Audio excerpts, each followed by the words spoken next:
नमस्कार, स्वागत है आप सभी का लाइव 24 में और मैं हूं आप सबके साथ दिशा कटारिया। शुरुआत करते हैं आज की बड़ी खबरों से। कोरोना महामारी के खिलाफ चल रही लड़ाई में मास्क की महत्ता को समझाने और जनता को जागरूक करने के लिए खादी से विश्व का सबसे बड़ा मास्क बनाया जा रहा है। फैशन डिजाइनर मनीष त्रिपाठी के संकल्प में सहयोग के लिए उत्तर प्रदेश के 75 जिलों से 2-2 मीटर खादी कपड़ा इकट्ठा किया जा रहा है, जो खादी एवं ग्रामोद्योग विभाग के अपर मुख्य सचिव डॉक्टर नवनीत सहगल ने डिजाइनर को सौंपा है। तो इसे लखनऊ सहित देश के कई राज्यों में प्रदर्शित भी किया जाएगा। पूर्णतः स्वदेशी है। खादी हमारे कारीगरों पर आधारित है, लोकल है। तो खादी को हम दिनचर्या का हिस्सा बनाएं, उसके लिए हम सबको प्रयास करना है और खादी की इम्पोर्टेंस को हमको और प्रचारित करना है, लोगों तक पहुंचाना है। तो खादी और मास्क ये दोनों का मिश्रण होकर हमारे डिज़ाइनर मनीष त्रिपाठी जी जो हैं, इन्होंने एक ये अभियान चलाया है कि खादी का मास्क बड़ा सा देश दुनिया का सबसे बड़ा खादी का मास्क ये बनाएंगे। उसके लिए उत्तर प्रदेश खादी बोर्ड और मनीष त्रिपाठी जी मिलके हम लोग इनको खादी का कपड़ा उपलब्ध करा रहे हैं दुनिया का सबसे बड़ा जो है मास्क बनाने के लिए। और ये मास्क बनाएंगे, फिर उस मास्क को डिस्प्ले किया जाएगा, उसको हॉट एयर बलून में बांध के ऊपर दिखाया जाएगा जनता को कि देखिए खादी का उपयोग बढ़ाएं, स्वदेशी का उपयोग बढ़ाएं, हमारे बहुत से कारीगरों को उनको रोज़गार दिलाएं और मास्क का उपयोग करें। मास्क का उपयोग करें तो कोरोना से आप लड़ाई लड़ें, सब लोग मिलकर लड़ाई लड़ेंगे तो कोरोना को हराया जा सकता है। लखनऊ की पूर्वी इलाके के गोमती नगर विभूति खंड के होटल रुद्रायन में चल रहे देह व्यापार के गोरख धंधे का खुलासा डीसीपी पूर्वी संजीव सुमन और उनकी टीम द्वारा किया गया। इस दौरान बता दें कि होटल संचालक विवेक पांडे को भी जहां पुलिस ने हिरासत में लिया, तो वहीं गिरोह में शामिल अन्य लोगों की भी गिरफ्तारी की गई। इसी के साथ मौके से 4 लड़कियों और लड़कों को यहाँ दबोचा गया है। तो वहीं लड़कियों को नौकरी दिलाने के नाम पर उनसे देह व्यापार का धंधा कराया जाता था। थाना विभूति खंड की टीम ने विभूति खंड थाना क्षेत्र में एक होटल पे छापा मारा जिसका नाम रुद्रा इन है। हमारे पास सूचना थी मुखबिर द्वारा कि यहाँ पे अनैतिक देह व्यापार का कार्य हो रहा है। लड़कियों को बुला करके जबरन उन्हें कस्टडी में रख करके उनसे गलत कार्य करवाया जा रहा है। ये सूचना हमारे पास कई दिनों से लगातार आ रही थी। इस पर टीम ने प्रॉपरली एक नियमबद्ध और विधिक तरीके से छापा मारा, जिसमें हम लोगों ने 4 लड़कियों को रेस्क्यू किया है। 4 लड़कियों उन लोगों ने अपने बयानों में बताया कि यहाँ पे लखनऊ में कुछ मशहूर पिंप हैं, कुछ दलाल हैं जो इस कार्य में लगे हुए हैं। ये दूर दूर से लड़कियों को बुलवाते हैं, जबरन बुलवाते हैं, उनसे ये कार्य करवाते हैं और अनैतिक देह व्यापार में उन लोगों को इन्वॉल्व कर रखा है। इसमें जो 5 लोगों के नाम आए हैं, वो 5 लोग जो 5 पिंप हैं, उन 5 लोगों के नाम हैं पूर्व दीवान, पूनम दीदी, राजेश, अरविंद एवं दीपक। इसमें जो मुख्य अभी हमने होटल के मैनेजर गिरफ्तार किया है, उनके रजिस्टर की एंट्रीज़ हमने चेक की, कोई भी रजिस्टर की एंट्रीज़ नहीं थी। जो भी कमरों में हम लोगों ने लड़कियों को रेस्क्यू किया है, वहाँ पे भी सारे साक्ष्य हमारे पास थे, वीडियो का फुटेजेस भी हैं हमारे पास, जिससे प्रूव होता है कि ये सब लड़कियाँ अनैतिक देह व्यापार में संलिप्त करवाई गई थी मैनेजमेंट के द्वारा। इनको पकड़ के हम जेल भेज रहे हैं। अन्य और भी कुछ होटल हैं जहां पे हमारे पास सूचनाएं हैं। इस पूरे क्षेत्र में हम लोग एक अभियान चला करके ऐसे जितने भी लोग इन्वॉल्व हैं उन सब लोगों की गिरफ्तारियां सुनिश्चित करेंगे और इस पूरे क्षेत्र को इस गलत कार्य से मुक्त कराएंगे। आगामी विधानसभा चुनाव के मद्देनजर आम आदमी पार्टी ने सूबे में दस्तक दे दी है, जिसके चलते प्रभारी अब्दुल रहमान ने प्रेस वार्ता कर यहां सूबे की सरकार में कानून व्यवस्था पर सवाल खड़े किए। तो वहीं दिल्ली मॉडल को आधार बनाकर चुनाव में उतरने की बात को कहा। दिल्ली के विधायक और मुरादाबाद के चुनाव प्रभारी के रूप में महानगर पहुंचे अब्दुल रहमान ने सरकार की कई योजनाओं को भी निशाने पर लिया।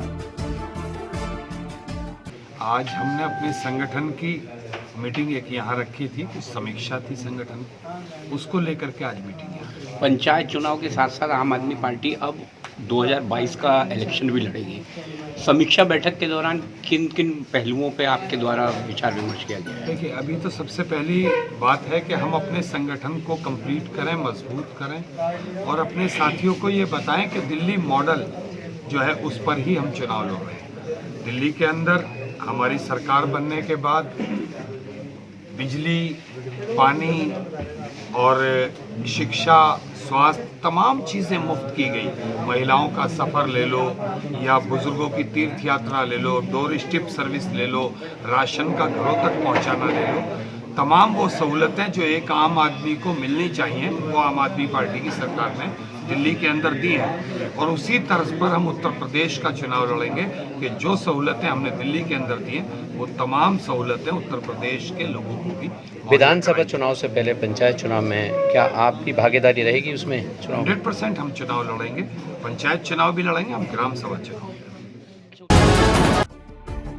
बुंदेलखंड के बांदा में एक शख्स वृक्ष बाबा के नाम से प्रसिद्ध हो रहा है। तस्वीरों में आप जिसको देख रहे हैं वो है राम मोहन गुप्ता, जो बुंदेलखंड के रियल हीरो हैं और जीवन की परवाह किए बिना कोरोना काल में जुनून के साथ वृक्षारोपण किए जा रहे हैं। तो वहीं वृक्षारोपण करने के लिए वे तमाम तरीके खोजते रहते हैं। बता दें कि भतीजी की शादी की कार्ड में भी उन्होंने वृक्षारोपण को स्थान दिया, तो वहीं नव दंपत्ति से वृक्षारोपण भी कराया। हाल में ही बबेरू तहसील परिसर में सामूहिक विवाह समारोह में 59 जोड़ों को वृक्ष भेंट कर उन्होंने दंपत्ति को आशीष दिया। इन पौधों की किसी प्रकार से कोई पैसा नहीं लेते हैं। तो बता दें कि गुप्ता जी की उम्र 51 साल है और वो पौधों से लगाव रखते हैं, तो साथ ही लोगों को पौधारोपण के लिए तमाम तरह से प्रोत्साहित भी करते हैं।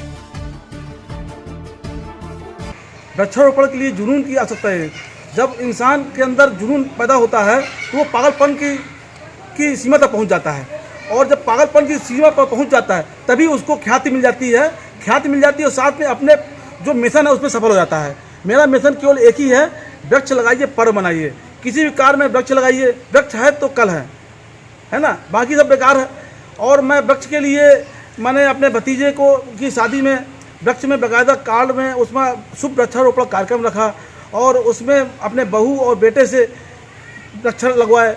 और उसको मैंने जिला स्टेडियम में अमलताल से पौधा लगाया, जो कि मैंने पूना से मंगाया था। फिर अपने फार्म हाउस में हरी वाटिका में कटहल का वृक्ष लगाया, जिससे कि वो फले फूले और हमारे बहू बेटे खूब पौधों की तरह खिले रहें। और इससे मैं ये चाहता हूँ कि समाज को एक संदेश देना चाहता हूँ कि वृक्षारोपण करिए, जिससे कि एटमॉस्फेयर शुद्ध हो, फिर ये प्रदूषण खत्म हो और हर जगह हरा भरा हो। यही मैं समाज को देना चाहता हूँ, इसलिए मैं इस उसमें लगाता हूँ। मैं सुबह उठ करके ही मेरी गाड़ी में फड़ुआ, गैती, वो सब कुछ रहता है और एक जुनून से रहता है। रात में सुबह विचार करता हूँ, फला जगह वृक्ष नहीं लगा जाता हूँ, जहाँ पे वृक्ष नहीं है वहाँ पे लगाता हूँ। झांसी के मऊरानीपुर में चोरों के हौसले खासा बुलंद हैं, जिसके चलते चोरों ने गरौठा चौराहे से पैदल जा रहे छात्र का मोबाइल छीन लिया और रफूचक्कर हो गई। तो वहीं घटना अब सीसीटीवी कैमरे में कैद हो गई। तो वहीं मोबाइल चोरी जाने पर छात्र का पेपर छूट गया, जिसके चलते अब छात्र ने पुलिस से गुहार लगाई है। झांसी के मऊरानीपुर में भ्रष्टाचार इन दिनों खासा फल फूल रहा है। यहाँ राजस्व विभाग के कानून को कर रिश्वत मांगते हुए एक वीडियो अब सोशल मीडिया पर वायरल है, जिसमें वो जमीन की पैमाइश को लेकर रुपयों की मांग करते दिख रहे हैं। तो वहीं अब रिश्वत मांगने वाले इस वीडियो को सोशल मीडिया पर वायरल देखा जा सकता है। झांसी के मऊरानीपुर में विधवा के घर में आग लगने से घर का पूरा मकान जलकर खाक हो गया। तो वहीं घर में रखा सारा सामान जल गया। तो आसपास के लोगों ने आग बुझाने का प्रयास किया। तो बता दें कि यहाँ जलती मोमबत्ती की वजह से घर में आग लग गई थी। कासगंज के SN ortho neuro care physiotherapy clinic द्वारा शिविर का आयोजन किया गया, जिसमें करीब 4 दर्जन मरीजों ने अपना रजिस्ट्रेशन कराया। तो वहीं इस दौरान 2000 रुपयों के चेकअप को निःशुल्क किया गया। तो क्लिनिक के चिकित्सकों के अनुसार आधुनिक मशीनों से यहाँ मरीजों की दिक्कतों को दूर किया गया। रायबरेली के खमरिया में समाज सेवियों द्वारा कंबल वितरण कार्यक्रम संपन्न कराया गया, जिसमें समाज सेवी राणा सिंह ने जहां कंबलों का वितरण किया, तो वहीं इस दौरान 100 से अधिक लोगों को कंबल वितरित किए गए। इसी के साथ बीते 2 सालों की तरह इस साल भी कंबलों का वितरण हुआ। तो वहीं आगे भी इस तरह के आयोजन कराए जाने की बात को कहा गया। हम लोग लगातार पिछले 3 सालों से अपने पैसे से खरीद कर जो जिस लायक हम लोग हैं उस तरीके से उतने कंबल लेके हम लोग ग्राम सभा खमरिया पूरे कुशल में आते हैं।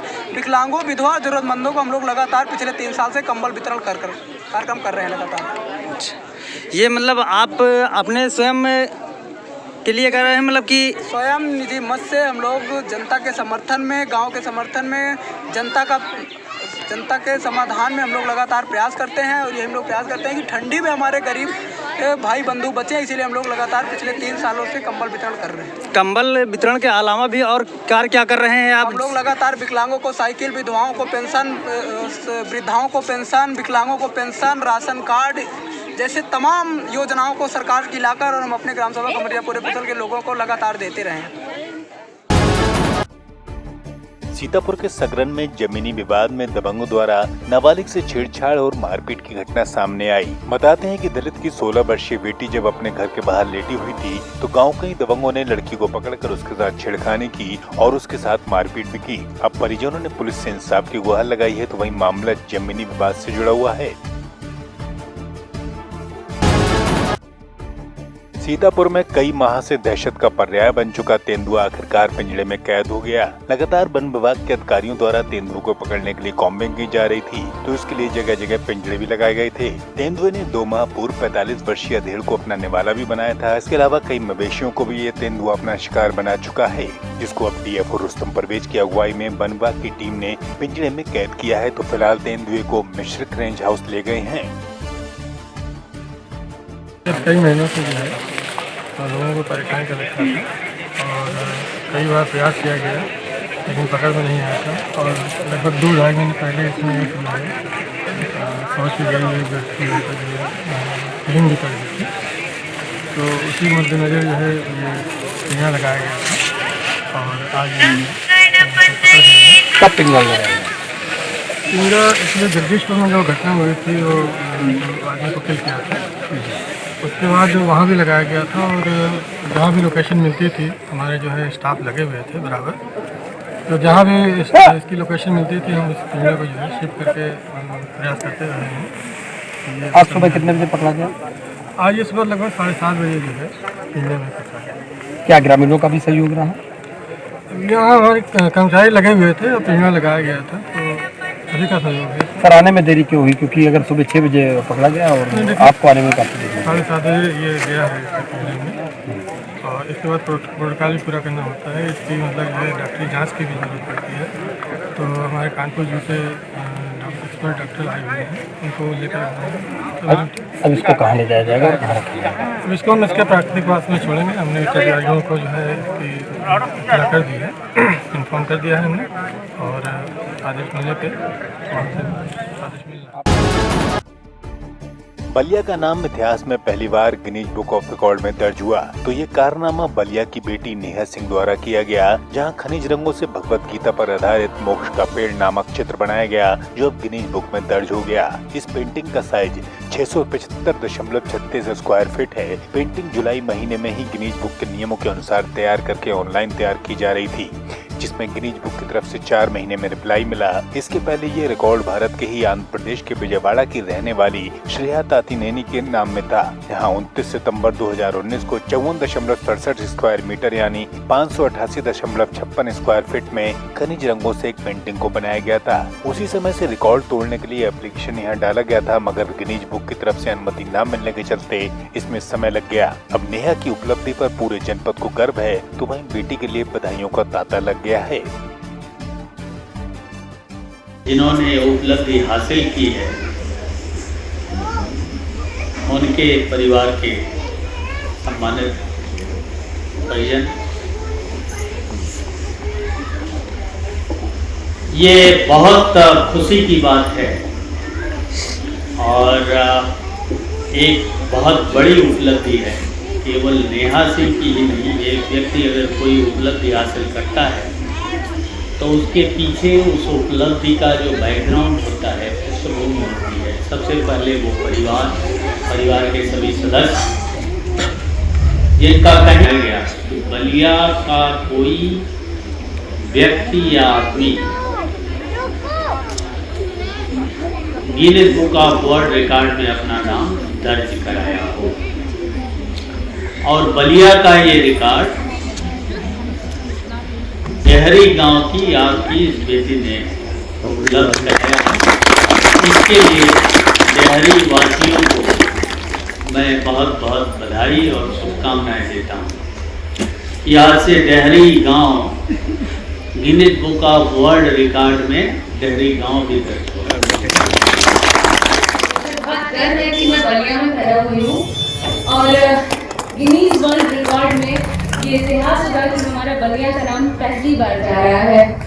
तो एक तो ये बहुत सौभाग्य है कि मैं वैदिक साइंस की स्टूडेंट बन पाई और अपने वेद शास्त्र धर्म इन सबको आगे बढ़ाने में अपने परिवार का धन्यवाद दूंगी जो बहुत सपोर्ट करते हैं शिक्षा के लिए।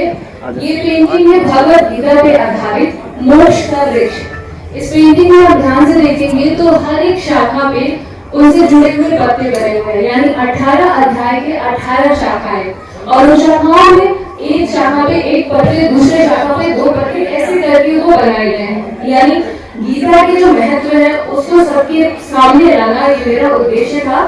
अंतिम में जो हमारा सहस्त्रार चक्र होता है वो एक कमल के रूप में होता है और अंतिम में मोक्ष की प्राप्ति होती है, ये कॉन्सेप्ट है। और इसका जो साइज है 62.72 स्क्वायर मीटर है। इससे पहले इस रिकॉर्ड को आंध्रा की एक लड़की श्रेया टेडियान ने किया था और इस वर्ष मैंने इसे तोड़ा है और बलिया का नाम इस गिनीज वर्ल्ड रिकॉर्ड में ऐड किया है। धन्यवाद। मेरे साथ इस बुलेटिन में इतना ही। देश दुनिया तमाम बड़ी खबरों के लिए देखते रहे Live 24।